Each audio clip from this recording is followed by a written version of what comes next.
লেবাননের সশস্ত্র গোষ্ঠী হিজবুল্লাহর বিশেষ ধরনের ড্রোন ফার্স্ট পার্সন ভিউয়ের কাছে কুপোকাত ইসরায়েলের অত্যাধুনিক প্রতিরক্ষা প্রযুক্তি। ছোট আকারের এই কামিকাজে উড়োযানগুলোতে ওয়্যারলেস সিগন্যাল না থাকায় ধরা পড়ে না ওয়ারফেয়ার জ্যামিং সিস্টেমে। ফাইবার গ্লাসে তৈরি, অত্যন্ত হালকা ও ছোট হওয়ায় রাডারেও শনাক্ত করা যায় না, ফলে ঝটিকা আক্রমণে অত্যন্ত কার্যকর আত্মঘাতী FPV ড্রোনগুলো। আগামীর অগ্রগতির ভিত্তি আনোয়ার ইস্পাত, স্ট্রংগেস্ট স্টিল সিন্স 1978। হিজবুল্লাহর হামলায় গুরুতর আহত সেনাদের উদ্ধারে অগ্রসর হচ্ছে ইসরায়েলের একটি মেডিকেল হেলিকপ্টার।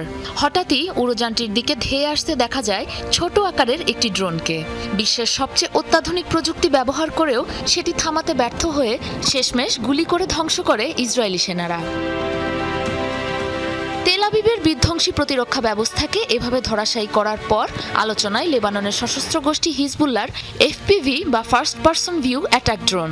সাধারণ ড্রোন রেডিও বা স্যাটেলাইট সিগন্যালের ওপর নির্ভরশীল হলেও এই কামিকাজে বা আত্মঘাতী উড়োযানগুলো পরিচালনা করতে লাগে স্রেফ কয়েক কিলোমিটার লম্বা ফাইবার অপটিক কেবল। 10 থেকে 30 কিলোমিটার দীর্ঘ কেবলের মাধ্যমে অপারেটর কন্ট্রোল স্টেশনের সাথে সরাসরি যুক্ত থাকে ড্রোনটি। ওয়্যারলেস সিগন্যাল ব্যবহার না করায় খুব কাছে না আসা পর্যন্ত ইলেকট্রনিক ওয়ারফেয়ার জ্যামিং সিস্টেমে এগুলো শনাক্ত করা প্রায় অসম্ভব। তাছাড়া ফাইবার গ্লাসে তৈরি ড্রোনগুলো অত্যন্ত হালকা হওয়ায় সহজেই ধরা পড়ে না রাডার কিংবা থার্মাল ডিটেক্টরেও।